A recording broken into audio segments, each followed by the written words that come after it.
A secret Cold War experiment, hidden in plain sight. A city covered in invisible clouds. One man's death that exposed a chilling truth. What was Operation Sea Spray? Why did the U.S. government turn San Francisco into a giant test lab without telling anyone? In the next few minutes, we uncover the lies, the victims, and the shocking secrets buried for decades.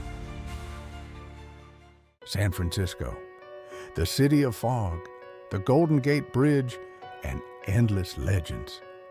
But what if I told you that one of the most shocking stories of this city is not hidden in crime archives or myths about treasures, but right in the air that its residents breathed?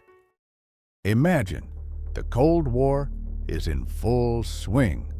Fear of the atomic bomb is mixed with fear of an invisible enemy, biological weapons. And to prepare for this enemy, the U.S. government decided to conduct an experiment. An experiment in which millions of Americans became guinea pigs without their knowledge. September 20th, 1950. The U.S. Navy embarks on one of the most ambitious and ethically questionable operations in its history. Codename Operation Sea Spray. Objective: to study how a potential biological weapon would spread across a large metropolis if sprayed from the sea. They chose San Francisco. Why? Because of its unique topography, regular fog, and dense urban development. And the weapon was not deadly anthrax bacteria, but Bacillus globigii, a microorganism that was then believed to be harmless, the perfect imposter. For several days, military ships patrolled the coast, releasing huge clouds of these microbes into the atmosphere. Airplanes and balloons were also used for spraying. The city's residents simply went about their lives, breathing in the fresh sea breeze, unaware that billions of foreign organisms were entering their lungs along with it. For scientists, it was a brilliant experiment in aerodynamics. For the residents of San Francisco, it turned into an invisible disaster. Just a few days after the sea spray incident, local hospitals saw an unexplained surge in illnesses. Doctors were baffled. There was a sharp increase in the number of cases with symptoms similar to severe pneumonia or influenza. But something was wrong. Many of the patients were elderly or immunocompromised, making them particularly vulnerable. And here comes the darkest part. In 1950, a 75-year-old patient named Rodney Williams was admitted to Stanford University Hospital. He suffered from a urinary tract infection that quickly progressed to sepsis. Despite the doctor's best efforts, Rodney died.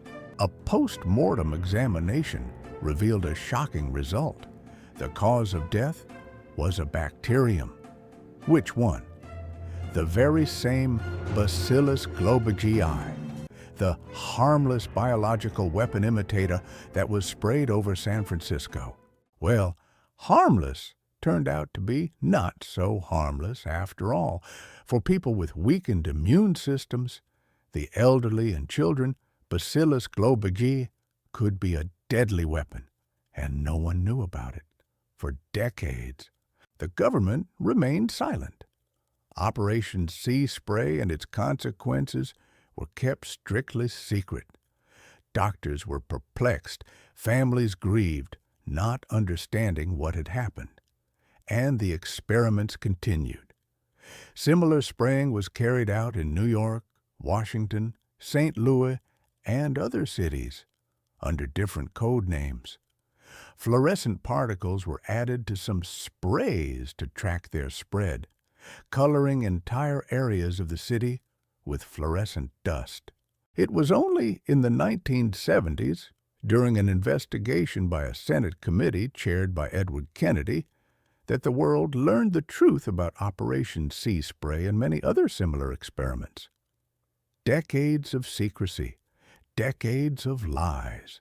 The government acknowledged the spraying, but continued to insist that the bacteria were harmless to most of the population. However, the story of Rodney Williams, outbreaks of disease, and new scientific data on Bacillus globigerinae, now known as Bacillus subtilis, and capable of causing infections in people with weakened immune systems, suggested otherwise. Operation Sea Spray is not just a forgotten chapter in history. It is a grim reminder of how far governments can go in the name of national security and how easily they can disregard the lives and health of their citizens. She raises fundamental questions. Who controls those who are supposed to protect us? Where is the line between protection and betrayal? And can we be sure that such experiments will not be repeated, perhaps in a new, more sophisticated form? The story of Rodney Williams and millions of San Francisco residents who became involuntary participants in a government experiment will forever remain an untold American history. Until we stop asking questions, what do you think about Operation Sea Spray? How do you think we can prevent similar violations in the future? Share your thoughts in the comments. Subscribe to the channel so you don't miss other untold American stories. And click the bell to stay up to date.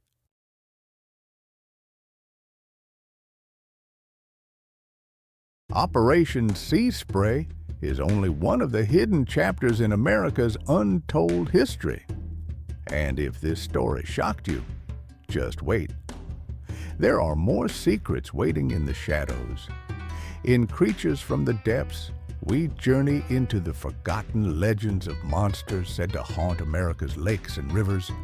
Stories passed down for generations of massive serpents, shadowy shapes beneath the water, and encounters so terrifying that even scientists struggle to explain them. Are these just myths or something far more real? In Map Lies, we travel to ghost towns that were erased from the maps, places where thousands once lived, worked, and dreamed, now reduced to silence and decay. Why were they abandoned? Who decided to wipe them from history? And what secrets still linger in their ruins? And in Forgotten Inventors, we uncover the lives of geniuses whose discoveries changed the modern world, yet whose names were buried, stolen, or forgotten. From brilliant minds silenced by corporations to visionaries overshadowed by those who took the credit. These are the innovators who shaped our lives but never received their place in history. These are the stories they never taught you in school. The stories hidden in plain sight. And the ones you'll only find here on Untold American Stories.